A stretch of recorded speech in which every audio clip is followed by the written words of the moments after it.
Hi guys, welcome back to my channel. इस video में हम लोग इलास्टेशन 21 नॉन ट्रेडिंग ऑर्गेनाइजेशन का करेंगे। अगर आपको कोई पोस्ट के लिए खुद को इनॉल करना है तो चैनल को सब्सक्राइब करके आप खुद का इनॉलमेंट कंप्लीट कर सकते हो। यहाँ पे देखो कैश बुक अपने को गिवन है और क्या रिक्वायरमेंट है। अपने को प्रॉफिट और लॉस पता करना है येस्टुएंट से। येस्टुएंट से अपने को कितना प्रॉफिट और लॉस हुआ है ये पता करना है। तो फिर यहाँ पे हम लोग क्या करेंगे, एक येस्टुएंट ट्रेडिंग अकाउंट बना लेंगे।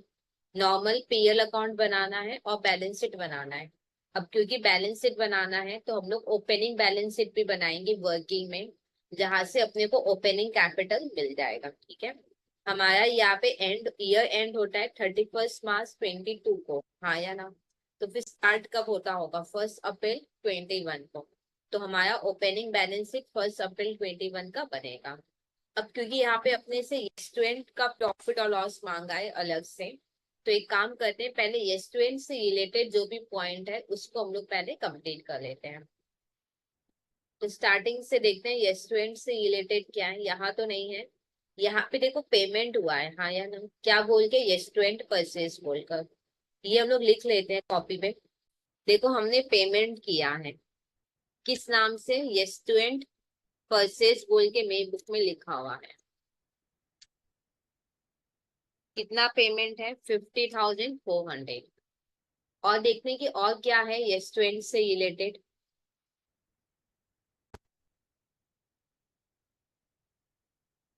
यहाँ पे देखो स्टूडेंट रिसिप्ट है, मतलब पैसा मिला है, तो इसको भी लिख लेते हैं।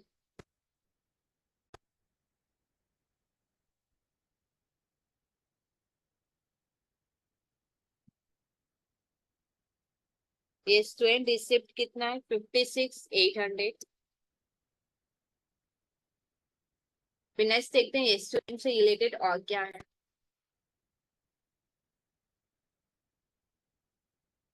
और तो इधर नहीं है। इधर देखो ये स्टूडेंट स्टॉक है, 1 अप्रैल ओपनिंग का ये स्टूडेंट स्टॉक है 2600।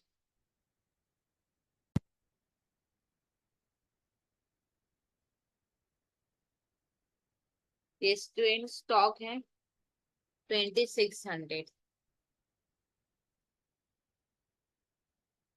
और देखो क्या है, 5200 was owing for supplies to student, मतलब क्रेडिटर बोल दिया। ठीक है, क्रेडिटर फॉर स्टूडेंट दिया हुआ है।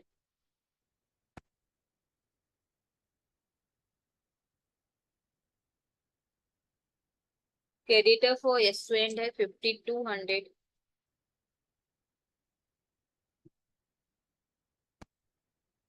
अब देखो क्लोजिंग डेट में ये स्टूडेंट स्टॉक है 3000।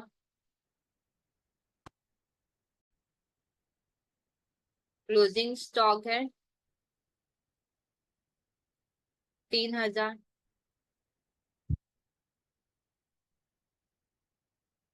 फिर देखो क्रेडिटर फॉर स्टूडेंट कितना है, 5600। क्रेडिटर फॉर स्टूडेंट सप्लाई होगा। ठीक है, स्टूडेंट सप्लाई मतलब इन्होंने मेरे को सामान दिया था। जैसे हम लोग रेस्टोरेंट रन करते हैं तो अपने को सामान खरीदना होगा ना, तो इन्होंने मेरे को रेस्टोरेंट सप्लाईज दिया है। कितना है, 5600। यहाँ पे रेस्टोरेंट मत लिखो, रेस्टोरेंट सप्लाईज लिखो। ये वो क्रेडिटर है जिन्होंने मेरे को रेस्टोरेंट सप्लाईज दिया है। अब और देखते हैं क्या है। और कुछ रेस्टोरेंट से रिलेटेड है, आंसर नहीं, इतना ही है। ओके, अब यहाँ पे देखो क्रेडिटर फॉर रेस्टोरेंट सप्लाईज है, तो एक क्रेडिटर अकाउंट भी आप बनाओगे। और क्रेडिटर बोला है मतलब पक्का यहाँ से परचेज मिलेगा। ठीक है, तो एक हम लोग क्रेडिटर फॉर रेस्टोरेंट सप्लाईज बनाएंगे।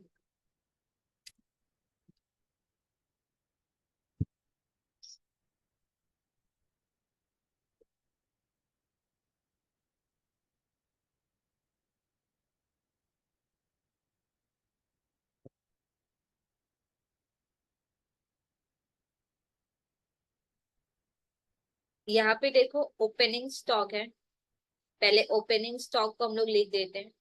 ओपनिंग स्टॉक कहाँ जाएगा, ट्रेडिंग में। ट्रेडिंग में लिखो to opening stock, to opening ये स्टूडेंट स्टॉक, या क्या था, ये स्टूडेंट स्टॉक ही था। टू ओपनिंग ये स्टूडेंट स्टॉक अकाउंट, जो कि कितना है 2600। फिर देखो क्रेडिटर का ओपनिंग बैलेंस गिवन है, क्रेडिटर क्रेडिट होता है तो यहाँ पे लिखेंगे बाई बैलेंस बीडी 5200। अब देखो मैंने पेमेंट किया है, हाँ या ना। देखने से ऐसे लग रहा है कि शायद मैंने परचेज किया होगा, उसका मैंने पेमेंट किया है, हाँ या ना। पर एक चीज आप ध्यान रखना, अगर सब में क्रेडिटर है तो आपने ये पेमेंट क्रेडिटर को ही किया होगा, ठीक है। देखो ऐसे पढ़ के क्या समझ में आया कि मैंने सामान खरीदा है उसका पेमेंट किया है, हाँ या ना, मतलब कैश परचेस लगा है। पर यहाँ पे क्योंकि क्रेडिटर है तो आप क्या अज्यूम करोगे कि ये पेमेंट मैंने क्रेडिटर को ही किया है। अगर हम क्रेडिटर को करेंगे तो हमारे यहाँ से पैसा जाएगा, तो टू कैश, टू कैश की जगह टू रिसीप्ट पेमेंट हो जाएगा। कितना है यहाँ पे वैल्यू, 5400, 5400। फिर देखो ये शिफ्ट, ये स्टूडेंट शिफ्ट मतलब ये इनकम हो गया, एक टाइप का सेल हो गया। तो सेल कहाँ पे जाएगा, ट्रेडिंग में। तो यहाँ पे लिखेंगे बाई स्टूडेंट ये शिफ्ट अकाउंट, जो कि कितना है 56,800। अब देखो क्लोजिंग स्टॉक गिवन है जो कि ट्रेडिंग में आता है, हम लोग जानते हैं। ट्रेडिंग में लिख लो बाई क्लोजिंग ये स्टूडेंट स्टॉक अकाउंट 3000। अब देखो यहाँ पे क्रेडिटर का भी क्लोजिंग वैल्यू गिवन है, तो क्रेडिटर का क्लोजिंग वैल्यू लिख लेते हैं, बाई बैलेंस बीडी है तो हो जाएगा टू बैलेंस सीडी 5600। एक बार देखो मैं समझाती हूँ हमने क्या किया। ओपनिंग स्टॉक कहाँ आता है, ट्रेडिंग में, तो ट्रेडिंग में लिख दिया। क्रेडिटर कभी ट्रेडिंग में नहीं आता है, हाँ या ना। हमने क्रेडिटर का लेजर बनाया था तो वहां पे हमने ओपनिंग वैल्यू लिख दिया। हमने पेमेंट किया है, ऐसे तो लग रहा है कि हमने परचेस के बदले पेमेंट किया है, पर अगर क्रेडिटर हो तो ऑलवेज अज्यूम करोगे कि ये आपने क्रेडिटर को पे किया है, तो क्रेडिटर में टू रिसिप्ट एंड पेमेंट हो गया। ये स्टूडेंट रिसिप्ट क्या है, हमारे लिए सेल है एक टाइप का, हाँ या ना। तो सेल ट्रेडिंग में आ गया, क्रेडिटर में तो नहीं आएगा। फिर क्लोजिंग स्टॉक भी कहाँ आएगा, ट्रेडिंग में। और क्रेडिटर का क्लोजिंग बैलेंस कहाँ आएगा, क्रेडिटर में, ठीक है, ये हमने किया है। अब क्रेडिटर को टैली करो, यहाँ से परचेज अपने को मिलेगा।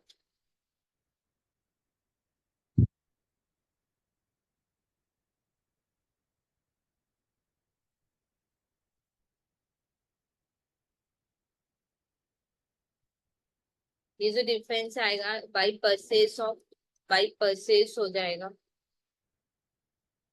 By purchase of waste to and supplies हो जाएगा। और ये परचेज कहाँ आएगा, ट्रेडिंग में, तो ट्रेडिंग में लिख लो to purchase of waste to and supplies, कितना होगा 5800। अब ये स्टूडेंट ट्रेडिंग को टैली करो, जो डिफरेंस आएगा प्रॉफिट या लॉस होगा जो कि पीएल में चला जाएगा।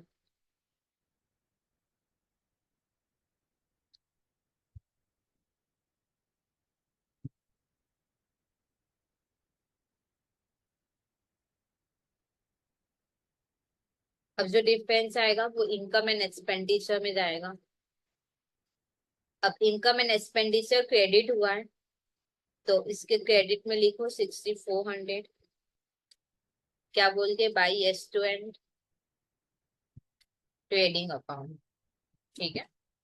अब यहाँ पे देखो हम लोग बैलेंस शीट भी बना रहे हैं, opening balance sheet closing balance sheet, तो वहां पे भी आएगा, ये ओपनिंग बैलेंस शीट में आएगा, हाँ या ना। तो एसेट में लिखो 2600, क्या बोल के yes to and stock,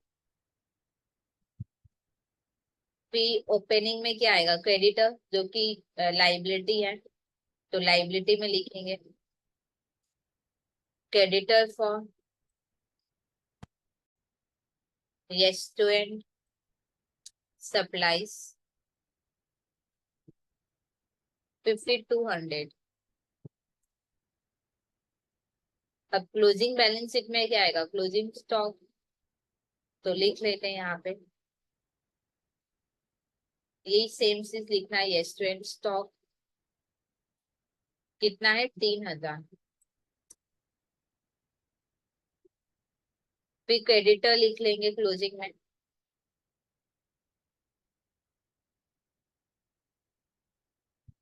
closing में क्रेडिटर और कितना वैल्यू है 5600, तो 5600। अब देखो एक एक पॉइंट को जैसे हम लोग नॉर्मल करते थे वैसे करेंगे। यहाँ पे देखो ओपनिंग कैश गिवन है, हाँ या ना, तो ये कहा जाएगा ओपनिंग बैलेंस शीट में, तो ओपनिंग बैलेंस शीट में आ जाए। और यहाँ पे अपने लोग देखेंगे कैश एंड बैंक कितना है 4740। फिर आगे देखो सब्सक्रिप्शन है, सब्सक्रिप्शन अपने को मिला है तो ये इनकम हो गया, तो इनकम में लिखेंगे बाय सब्सक्रिप्शन, इनकम में बाय सब्सक्रिप्शन 29720।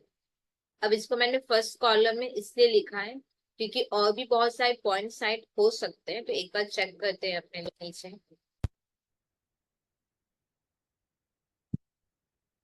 यहाँ पे देखो सब्सक्रिप्शन से रिलेटेड कुछ है क्या, ये देखो क्या लिखा है कि सब्सक्रिप्शन अनपेड था 31 मार्च 22 को 1000, 31 मार्च 22 को, 31 मार्च 22 को मतलब इधर अनपेड था कितना 1000। और देखो क्या बोला है 29720 जो हमको कैश जो हमको मिला था डूइंग द ईयर, उसमें से 700 मेरे को लास्ट ईयर का मिला हुआ है। देखो इस साल जो भी मेरे को सब्सक्रिप्शन मिला था उसमें 700 जो मेरे को मिला है वो मेरे को लास्ट ईयर का मिला है। इसका मतलब पक्का लास्ट ईयर 700 मिलना बाकी था, तभी तो मेरे को इस साल मिला है। फिर आगे देखो क्या लिखा है 400 हमको नेक्स्ट ईयर के लिए एडवांस मिल गया, अपने को एडवांस मिला है नेक्स्ट ईयर के लिए 400। तो बहुत ही सिंपल है, ध्यान से समझना।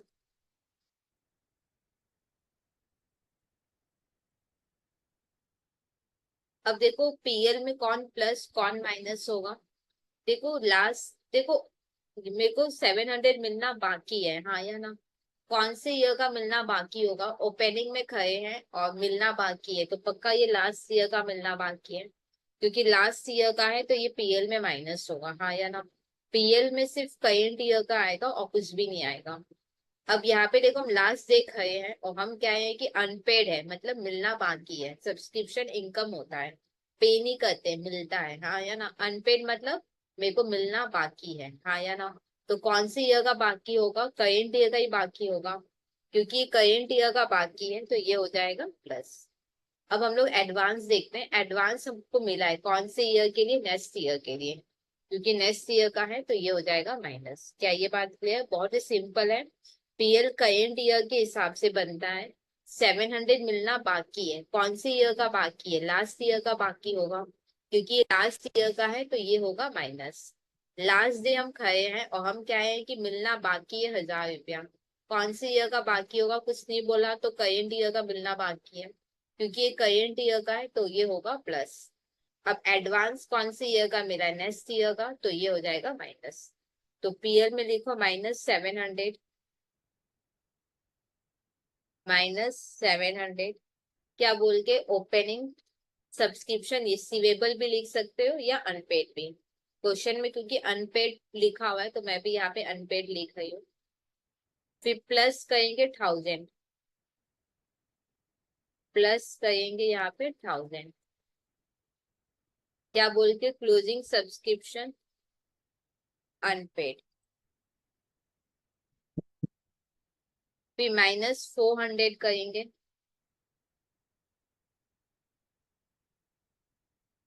-400 क्या बोल के closing subscription received in advance. अब opening balance sheet closing balance sheet बनाए तो उसमें भी आएगा। ओपनिंग बैलेंस शीट में ये क्या बोल के आएगा, अनपेड मतलब मिलना बाकी है, तो एसेट हुआ, तो ये एसेट में आएगा।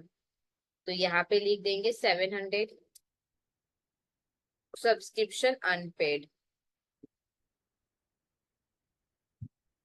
फिर क्लोजिंग वाला क्लोजिंग में लिख देंगे 1000 क्या बोल के सब्सक्रिप्शन अनपेड।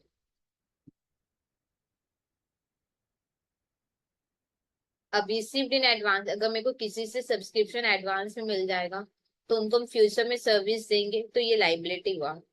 तो क्लोजिंग बैलेंस शीट में लिखेंगे हम लोग 400 है क्या बोल के सब्सक्रिप्शन रिसीव्ड इन एडवांस। यहाँ पे देखो कितना पीएल में आएगा ये भी डिसाइड हो गया, कितना ओपनिंग क्लोजिंग में जाएगा वो भी डिसाइड हो गया। तो सब्सक्रिप्शन से रिलेटेड जितने भी पॉइंट है वो कंप्लीट हो गए। फिर यहाँ पे देखो पेमेंट में आ जाते हैं, वेजेस को देख लेते हैं। हमने वेजेस पे किया है तो ये खर्चा हुआ, तो एक्सपेंडिचर में लिखो टू वेजेस।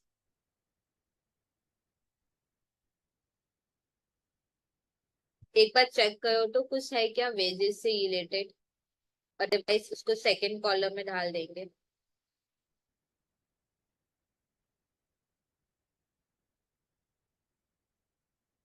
वेजेस से रिलेटेड कुछ भी नहीं है तो फिर इसको सेकंड में डाल देते हैं। फिर ये स्टूडेंट परचेज याद है हो चुका था अपना, ये स्टूडेंट परचेज हम लोग का हो चुका है। अब इधर आते हैं, अब पहले यहाँ के पूरे रिसिप्ट को खत्म करेंगे। एंट्रेंस फीस मिला है हाँ या ना, देखो कुछ नहीं बोला तो ये कैपिटल में ऐड हो जाएगा, क्यों, क्योंकि ये एक ही बार मिलता है, हर बार नहीं मिलता है आपको। ऐसा नहीं कि आपको बार बार मिलेगा, ये एक ही बार आपको मेंबर से मिलता है, क्योंकि कैपिटल इनकम है तो ये कैपिटल में ऐड हो जाएगा। ठीक है, एक बार चेक करते हैं कि एंट्रेंस फीस का कुछ बोला है क्या क्वेश्चन में। एंट्रेंस फीस का कुछ नहीं बोला, तो क्योंकि ये एक ही बार अपने को मेंबर से मिलता है तो कैपिटल इनकम है तो कैपिटल से ऐड हो जाएगा। तो कैपिटल में आ जाते हैं, इधर लिखेंगे capital fund plus entrance fees, जो कि कितना है 3200। फिर देखो ये स्टूडेंट तो हो चुका है, गेम्स एंड कंपटीशन रिसिप्ट है, ये इनकम में आएगा by games and competition receipt, जो कि 13640।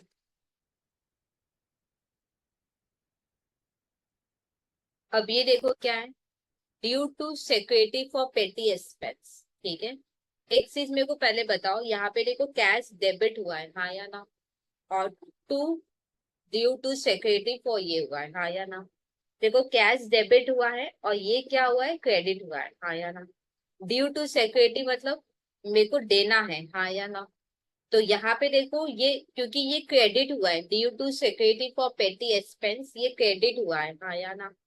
तो ये क्रेडिट है तो ये बैलेंस शीट में जाएगा, कहाँ पे जाएगा लाइबिलिटी में।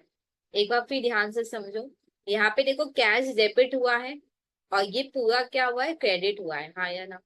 इसको उठा के हम लोग कहाँ लिखेंगे, क्योंकि ड्यू टू सिक्योरिटी है तो इसको उठा के हम लोग कहाँ लिखेंगे बैलेंस शीट में लिखेंगे। बैलेंस शीट में कहाँ लिखेंगे, क्योंकि ये जो पूरा नाम है ये क्रेडिट हुआ है हाँ या ना। यहाँ पे कैश बुक डेबिट हुआ है और ये लोग क्रेडिट हुए हैं। अब क्योंकि ये लोग क्रेडिट है तो ये लोग कहाँ जाएंगे लाइबिलिटी में, तो फिर लाइबिलिटी में लिख दो due to secretary for petty expense 80 rupees. देखो हमने रेंट पे किया है तो ये एक्सपेंडिचर में आएगा, एक्सपेंडिचर में लिखो टू रेंट।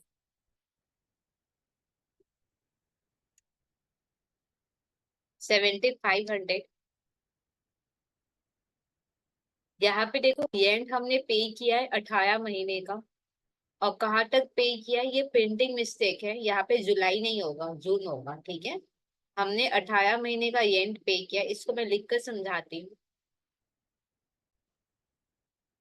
देखो 1 अप्रैल 21 हमारा ओपनिंग है, 31 मार्च 22 हमारा क्लोजिंग है। हमने ड्यूरिंग द ईयर एंड पे किया है 18 महीने का, हाँ या ना। कितना पे किया है हमने, 7500 हमने पे किया है। हमने 7500 पे किया है 18 महीने का। हमने जून 30 तक पे कर दिया। हमने 30 जून तक का पे कर दिया, हाँ या ना। आपको नहीं लगता हमारा बुक यहाँ पे क्लोज होता है और हमने 30 जून तक का पे कर दिया, मतलब 3 महीने का हमने क्या किया है, प्रीपेड, हाँ या ना। तो फिर यहाँ पे प्रीपेड एंड आएगा, कितना आएगा, प्रीपेड एंड कितना आएगा, 3 महीने का। 3 महीने का वैल्यू कितना होगा, 7500 18 महीने का है, हाँ या ना। तो 7500 डिवाइडेड बाई 18 करोगे 1 महीने का, इंटू 3 करो, कितना होगा, 1250। तो यहाँ पे हम लोग लिख देंगे 1250। अब एक बार चेक करते हैं हम लोग कि और कुछ पॉइंट होगा कि नहीं होगा।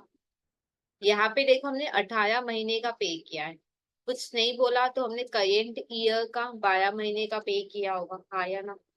यहाँ पे हमने नेक्स्ट ईयर का पे किया है 3 महीने के लिए, तो टोटल तो 15 महीना होता है, तो हमने 18 महीने का पे किया। इसका मतलब पक्का मैंने लास्ट ईयर का भी 3 महीने का पे किया है अभी, हाँ या ना। मैंने अभी पे किया है, वो भी लास्ट ईयर का। इसका मतलब पक्का लास्ट ईयर ये क्या था, आउटस्टैंडिंग था। तो ओपनिंग आउटस्टैंडिंग एंड होगा। 3 महीने का वैल्यू हमको ऑलरेडी पता है, 1250। तो 1250। अब इसको देखो पीएल में कैसे लिखोगे, क्योंकि ये लास्ट ईयर का है तो इसको हम लोग क्या कहेंगे, पीएल में माइनस। और क्योंकि ये भी नेक्स्ट ईयर का है, ये नेक्स्ट ईयर का है, तो ये भी होगा माइनस, हाँ या ना। तो चलो माइनस ओपनिंग आउटस्टैंडिंग लिख देते हैं, माइनस ओपनिंग आउटस्टैंडिंग एट 1250, फिर minus closing prepaid, minus closing prepaid and 1250। अब ओपनिंग बैलेंस शीट बनाए हैं तो ओपनिंग में लिखो आउटस्टैंडिंग एंड 1250, और क्लोजिंग में प्रीपेड आएगा, प्रीपेड 1250। तो इस तरीके से एंड वाला पॉइंट क्या हो गया, कंप्लीट।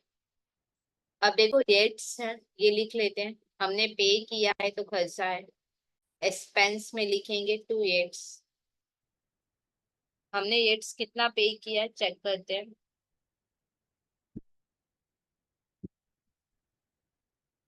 एट्स हमने 2700 पे किया है। फिर आगे देखो सेक्रेटरी सैलरी दिया हुआ है, ये हमने पे किया है तो खर्चे में आएगा। टू सेक्रेटरी सैलरी, एक बार चेक करो कुछ एडिशनल इन्फो है क्या सेक्रेटरी सैलरी से रिलेटेड। यहाँ पे देखो सैलरी से रिलेटेड कुछ भी नहीं है, तो हम लोग सीधा अमाउंट में लिख देंगे 3120। आगे है लाइटिंग, वो भी दिखा दो एक्सपेंस में। लाइटिंग 7200, कंपटीशन प्राइस खर्चा है तो एक्सपेंस में दिखा देंगे। कितना है, 4000। फिर पेंटिंग एंड पोस्टेज लिख दो, इससे भी रिलेटेड कुछ नहीं है, 6000। एफडी, हमने एफडी करवाया है तो ये बैलेंस शीट में आएगा ऊपर की तरफ। फिक्स डिपॉजिट कितने का है, 8000 का। फिर आगे देखो कैश का क्लोजिंग वैल्यू गिवन है, कैश एंड बैंक का क्लोजिंग वैल्यू है क्लोजिंग बैलेंस शीट में लिखो कैश एंड बैंक, इन्वेंटरी के बाद आता है कैश एंड बैंक, तो इधर लिखेंगे कैश एंड बैंक 5880। एक बार चेक करते हैं कि साया पॉइंट हुआ है कि नहीं। यहाँ पे देखो ओपनिंग में फर्नीचर दिया हुआ है 48,000 का, तो इसको पहले मैं लिख कर समझाती हूँ। ओपनिंग में देखो फर्नीचर है कितने का, 48,000 का। और देखते हैं फर्नीचर से रिलेटेड क्या क्या है। ऊपर में तो उठा ही नहीं फर्नीचर से रिलेटेड। इधर देखो फर्नीचर पे डेप्रिसिएशन दिखाना है 10%, 10% डेप्रिसिएशन दिखाना है। अच्छा, ओपनिंग में अगर है फर्नीचर तो डेफिनेटली क्लोजिंग में भी फर्नीचर होगा ही, हाँ या ना। कितना, 48,000। अब ओपनिंग बैलेंस शीट में लिखो फर्नीचर 48,000,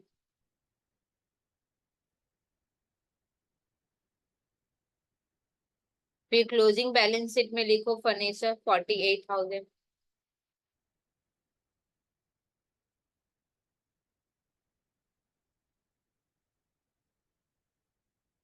फिर है डेप्रिसिएशन। डेप्रिसिएशन क्या होगा, माइनस हो जाएगा, इधर लिखो माइनस डेप्रिसिएशन।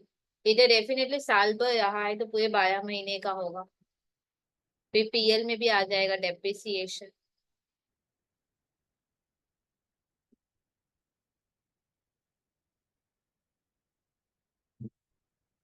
अब नेक्स्ट देखते हैं क्या है। ये स्टूडेंट हो गया, स्टॉक ऑफ प्राइसेस। ओके, अच्छा, यहाँ पे देखो स्टॉक ऑफ, देखो यहाँ पे ना ओपनिंग स्टॉक दिया है, और हमने इस साल कितना प्राइसेस खरीदा है वो भी दिया है, और यहाँ पे क्लोजिंग स्टॉक भी दिया है, हाँ या ना। तो आपको पता है अगर किसी का ओपनिंग स्टॉक या क्लोजिंग स्टॉक दिया होता है तो हम लोग क्या निकालेंगे, कंज्यूम, हाँ या ना। यहाँ पे मैंने लिखा है कंपटीशन प्राइस, ये गलत लिखा है मैंने, इसको हम लोग नीचे करते हैं, यहाँ पे लिखेंगे to stock of competition prizes consume. ठीक है, हमने कितना एक्चुअल में यूज किया है प्राइस, जितना हमने यूज किया होगा वही हमारा पीएल में आएगा। ठीक है, एक स्टेटमेंट हम लोग बना लेंगे इसके लिए, एक वर्किंग में स्टेटमेंट बना लेंगे, पर्टिकुलर्स अमाउंट,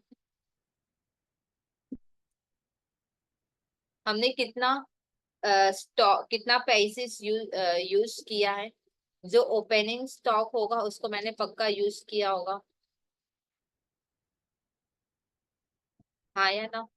इस साल जो मैंने खरीदा है उसको भी मैंने यूज किया है।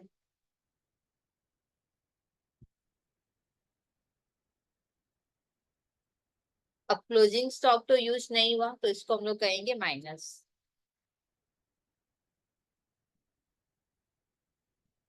आपको याद है मैंने लास्ट क्लास आपको बहुत अच्छे से समझाया था कि नॉर्मली परचेज ही पीएल में आता है, पर अगर ओपनिंग स्टॉक या क्लोजिंग स्टॉक दिया है तो उस समय जितना मैंने खरीदा डेफिनेटली मैंने उतना यूज नहीं किया है, हाँ या ना। कौन है जो पीएल में जाता है, वो है यूज। कुछ नहीं बोला तो हम लोग क्या अज्यूम करते हैं कि यही हमने यूज कर लिया होगा, हाँ या ना। पर अगर यहाँ पे ओपनिंग स्टॉक या क्लोजिंग स्टॉक दिया है तो आपको चेक करना होगा कि आपने कितना यूज किया है, और वही जाएगा पीएल में, क्योंकि जितना यूज करेंगे वही तो खर्चा हुआ ना। अब यहाँ पे देखो हमने कितना परचेज किया था, ये देखो हमने पेमेंट की है, इसका मतलब मैंने पक्का खरीदा है 4,000, तो यहाँ पे लिखो 4,000 परचेज में। अब ओपनिंग स्टॉक क्लोजिंग स्टॉक कितना है, ओपनिंग स्टॉक है 800, तो ओपनिंग स्टॉक में लिखेंगे हम लोग 800, और क्लोजिंग स्टॉक कितना है 500, तो क्लोजिंग लिखेंगे 500, तो 4,300 होगा। Stock of competition prizes consume, ठीक है। अब ये जो कंज्यूम्ड है ना ये जाएगा पीएल में, नॉर्मली परचेज आता है, ये अज्यूम करके कि इतना ही यूज हो गया होगा, पर इस बार इतना यूज हुआ है तो ये जाएगा पीएल में। तो पीएल में लिख देंगे 4300। अब हम लोग ओपनिंग बैलेंस शीट बनाए, तो ओपनिंग बैलेंस शीट में 800 लिख दो। क्या बोल के, स्टॉक ऑफ कंपटीशन प्राइजेस, फिर क्लोजिंग स्टॉक लिख दो क्लोजिंग बैलेंस शीट में।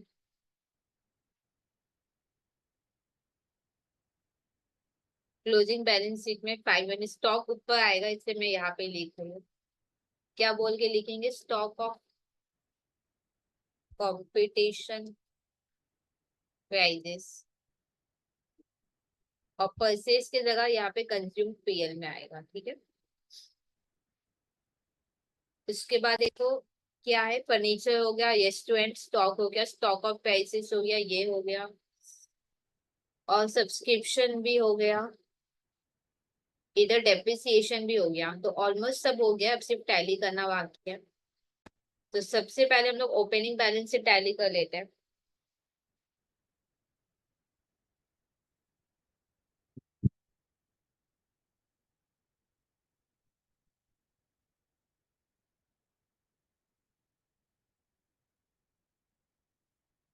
Fifty six eight forty,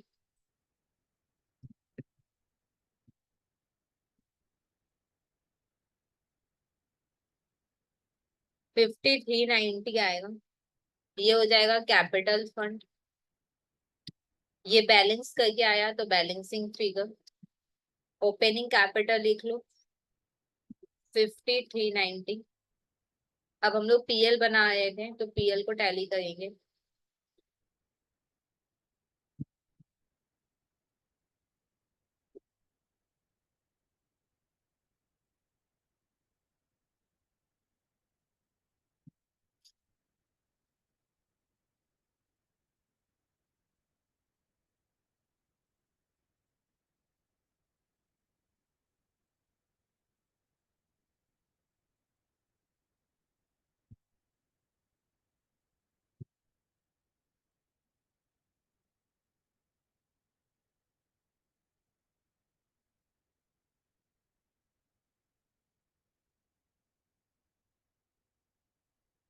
tally करते हैं इसको पीएल का।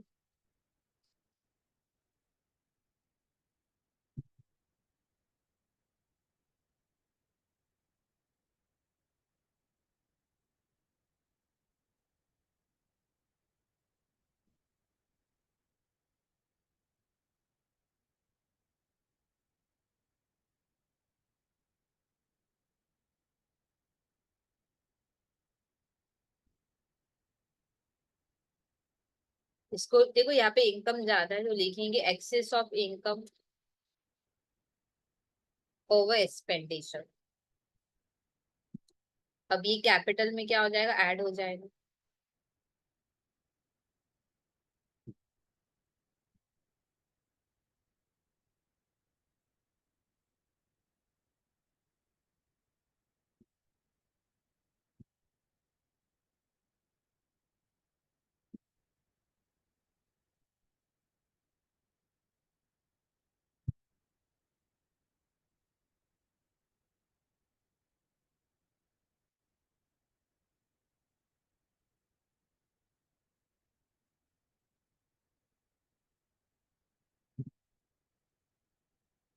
लाइबिलिटी का टोटल करते हैं।